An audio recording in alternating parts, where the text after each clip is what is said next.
एक छोटा सा गांव जहां सावित्री का मायका है। कहानी की शुरुआत शहर में होती है, जहां सावित्री अपने बेटे और बहू के साथ रहती है।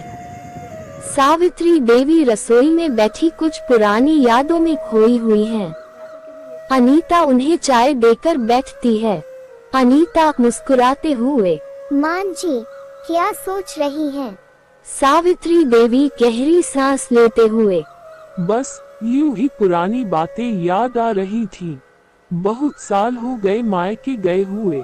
अब तो गीता भी कहती रहती है कि कभी आकर मिलो।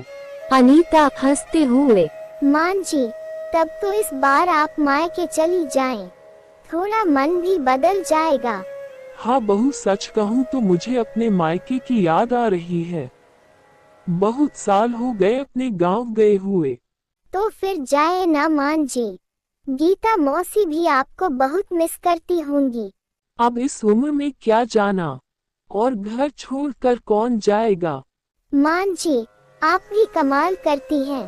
आपको जब भी जाना हो आप जा सकती हैं। मैं और राजेश यहाँ सब संभाल लेंगे। बहू, तुम बहुत समझदार हो, लेकिन अब आदत हो गई है इस घर की।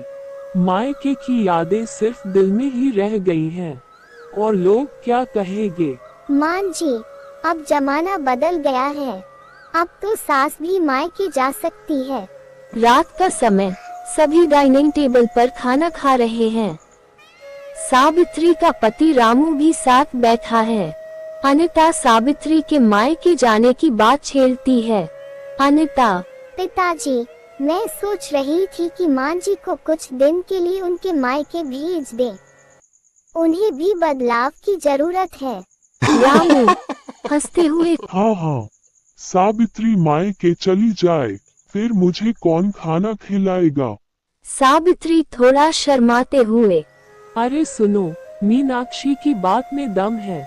कई सालों से मैं अपने गांव नहीं गई हूँ। कमला सहेली का भी बुलावा आ रहा है। तो जाओ, अब बहू भी कह रही है तो क्या मना करूं। वैसे भी तुम भी थोड़ी ताजगी महसूस करोगी। अगले दिन राजेश और अनीता बैठकर सावित्री देवी से बात कर रहे हैं। राजेश, माँ, तुमने कल कहा था कि तुम मायके नहीं जा पाओगी, लेकिन मैं और अनीता सोच रहे थे कि तुम एक बार जाओ, तुम्हें अच्छा लगेगा। सावित्री देवी मुस्कुराते हुए, अब वहाँ कौन मिलेगा। सब अपने अपने घर बस गए हैं। सिर्फ गीता और कमला बची हैं। तो वही काफी है। मां जी, कम से कम कुछ दिन तो वहाँ रहिए। हम आपकी टिकट का इंतजाम कर देंगे। सावित्री देवी सोचते हुए, ठीक है, अगर तुम लोग इतना कह रहे हो तो मैं तैयार हूँ। एक बार मायके की हवा फिर से महसूस कर लूंगी। सावित्री देवी अपने मायके पहुंचती हैं। गीता और कमला देवी उनका स्वागत करती हैं। गीता आंखों में आंसू, दीदी, इतने साल हो गए, तुमने बहुत इंतजार कराया। सावित्री देवी हंसते हुए, समय कैसे निकल गया पता ही नहीं चला। कमला देवी मजाकिया अंदाज में, अब तो हमें माफ कर दो और कुछ दिन यही रहो। तुम्हें देखकर लगता है कि पुरानी सारी यादें लौट आई।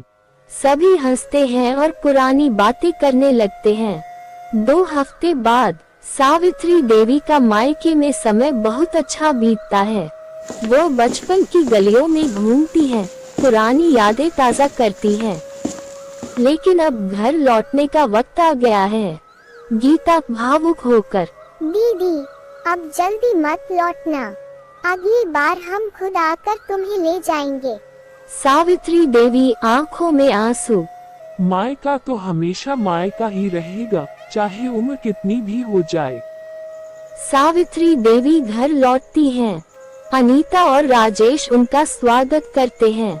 अनीता मुस्कुराते हुए, मां जी, कैसा लगा मायका? सावित्री देवी खुश होकर, बहुत अच्छा, तुम दोनों ने मुझे वहाँ भेजकर सही किया। अब महसूस हो रहा है कि कुछ रिश्ते कभी नहीं बदलते, चाहे हम कितने भी बड़े क्यों न हो जाएं। सभी हंसते हैं और परिवार के बीच खुशियों का माहौल होता है।